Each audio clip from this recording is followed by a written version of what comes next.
Journaling is kind of a last piece of the puzzle that is will be necessary thing for you to do, and same as the preparation for any trading day. Journaling is very simple thing. It's just something you basically need to do.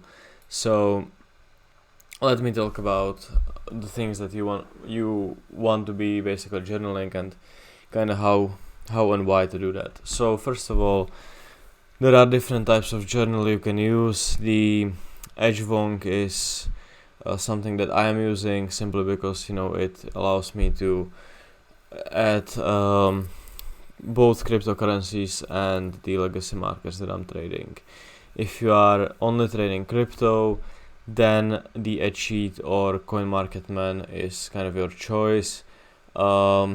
The advantage of them is that they allow you to import all the trades automatically via the API. This is also something that can lead to being lazy with putting additional kind of information for the trade. So that's a little bit of a double-edged sword, if you will, because it will automatically import your trades, and you will be like, yeah, I will just journal everything later, and you will never do it. So you need to be mindful of that. And obviously there is a Excel. If you are good in Excel, you can do everything there as well, and you can also build any types of equity curves and everything in Excel as well.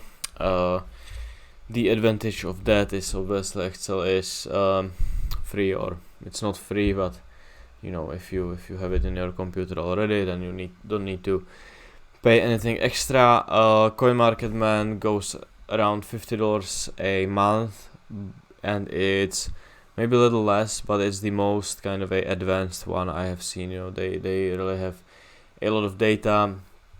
Edge Sheet is much simpler, but it's also cheaper. It's like $30 a month or something. You need to take a look at their website. And the Edgewonk is $150 per year, so it's actually the cheapest one.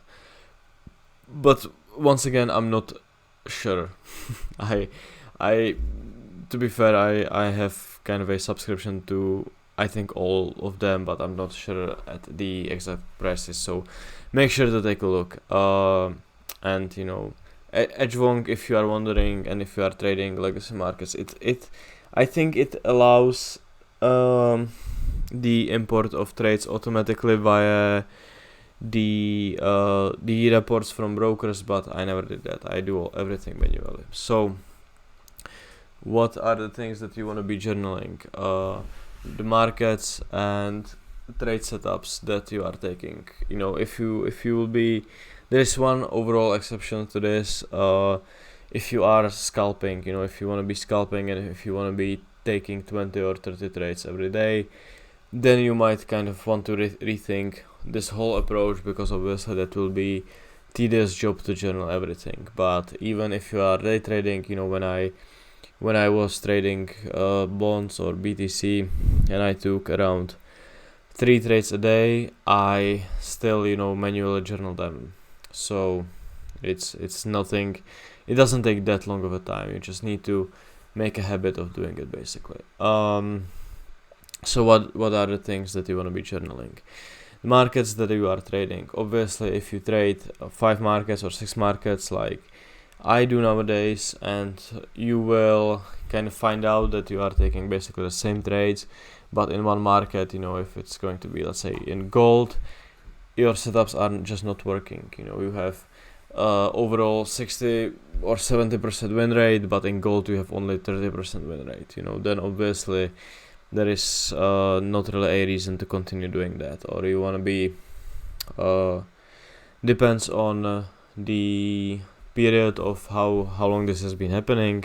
If it's only for a month or two, then you need to still maybe give it a little bit of time, or decrease a risk a little bit, for example. But if this is going on for 6 months or 1 year, then there is no reason to trade the market anymore.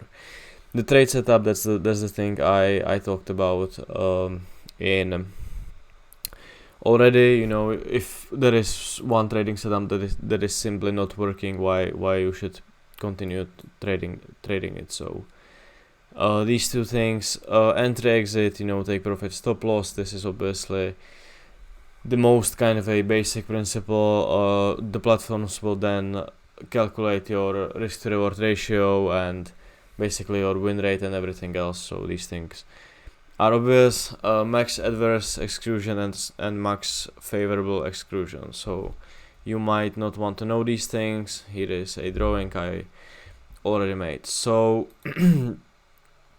if you enter the trade here, oh, this is not the best way to do it. If you enter the trade, let me just do it with mouse. If you enter your position here with a stop loss at the red line, and then the trade goes against you and end up going your direction where you hit your take profit at the red line and the trade will continue higher, this is your max adverse exclusion and this is your max favorable exclusion. The MAE is basically how deep trade went against you once you enter the position. This is a good thing to use because I didn't want to do that. It's a good thing to do because obviously if you if something like this is going to happen, and you will see that this will be in percentage. Usually in the most platforms these numbers will be in percentage.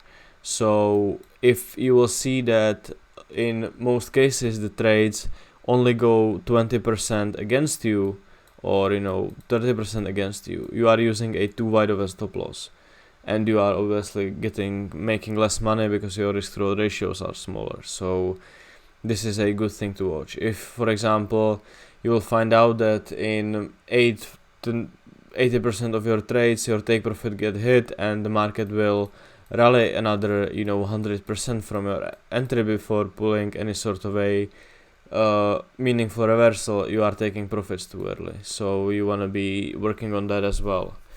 So these two stats are not so commonly used, but they are really important and great to use.